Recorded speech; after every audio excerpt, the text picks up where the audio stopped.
That $7 coffee isn't selling you flavor. It's selling you a tiny ritual every morning.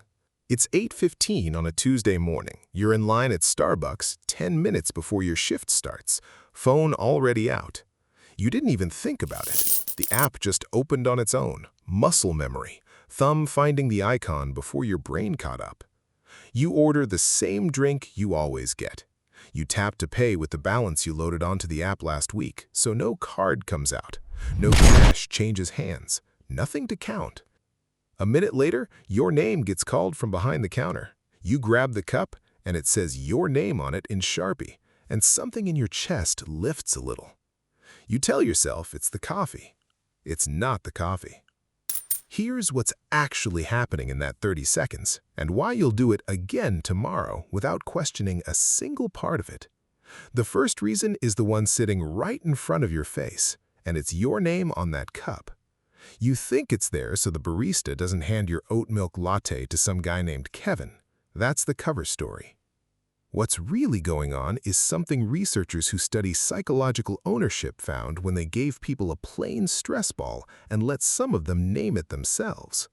A month later, the people who'd named their ball wanted more money to give it up than the people who never named theirs. Same ball, same rubber, same everything, except one group had put a word on it that made it feel like theirs. Your cup works the same way. The second your name gets written on it, it stops being a cup of coffee sitting on a counter and starts being your drink, made for you, waiting for you. And once something feels like it belongs to you, you stop pricing it like a stranger would. You price it like an owner does, and owners always think their stuff is worth more than the market says. That's the surface layer. Underneath it is something weirder, and it's the whole performance of standing there and waiting. Because it's not just the name, it's the wait between ordering and hearing your name called. Researchers who study ritualized behavior ran people through a chocolate eating experiment, and the ones who went through a specific sequence of actions before eating, tapping, unwrapping a certain way, pausing, rated the same chocolate as tastier and more valuable than people who just unwrapped it and ate it straight. And here's the part that applies directly to you standing at that counter. Doing the ritual yourself matters more than just watching someone else go through the motions. You're not a bystander in this. You ordered, you waited, you heard your name, you walked up and grabbed the cup with your own hand. Every one of those steps is a tiny ceremony, and the delay between the order and the pickup isn't dead time. It's the part that's quietly making the coffee taste better than it has any right to. Cheap drip coffee from the pot at your office doesn't get any of that. No wait, no name, no little performance. Same caffeine, different feeling. And feeling is what you're actually buying. Now here's the part almost nobody clocks because it's not happening in your mouth or in your head about ownership. It's happening in your hand, or rather, in the absence of anything happening in your hand. You paid with a preloaded balance. No cash left your wallet in that moment. And there's a study, old one, but it holds up, where researchers told people to buy the same items using a credit card instead of cash. Nothing else changed, just the method of payment. People were willing to pay way more for the exact same stuff when a card was in play instead of cash. Not because they had more money, not because the item was worth more. Just because handing over a card, or in your case, tapping a phone loaded with money you moved there last week, doesn't feel like losing anything. Cash makes you watch the bill leave your hand. An app just says order confirmed and shows you a little green check mark. Your brain never registers the loss because there was no physical moment of loss to register.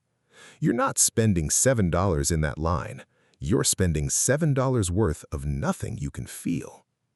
So stack it up. Your name makes the cup feel like yours before you've even paid for it.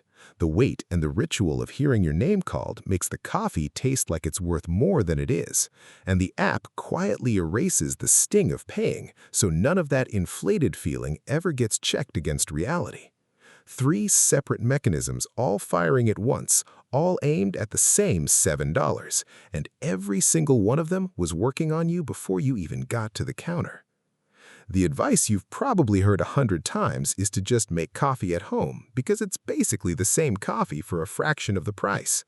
That advice isn't wrong about the coffee. It's wrong about what you're actually buying. Plenty of people go out and buy the machine, buy the good beans, brew it exactly right, and 3 weeks later, they're back in line at Starbucks during their lunch break anyway. Not because the home coffee tastes bad, because home coffee doesn't call your name. There's no wait, no name with your handwriting on it, no little ceremony at the counter. The craving was never really about caffeine.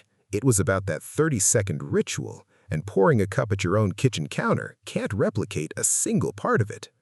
Same line, same Tuesday morning, same you standing there with your phone already out.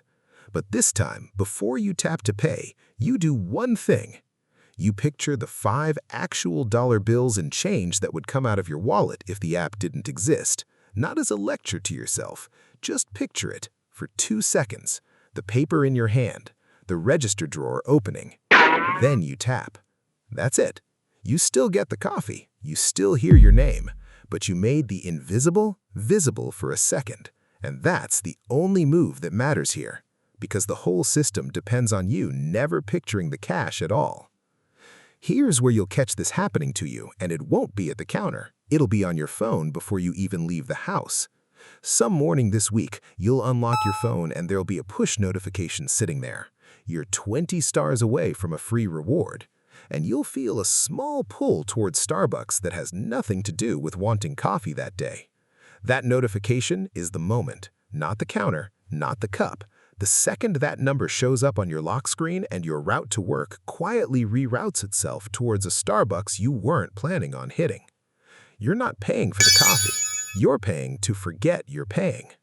So next time your name gets called and you reach for that cup, what's actually worth $7 to you in that moment? The drink in your hand or the 30 seconds it took to get here? If this one hit close to home, there's more of this waiting for you, so go ahead and subscribe.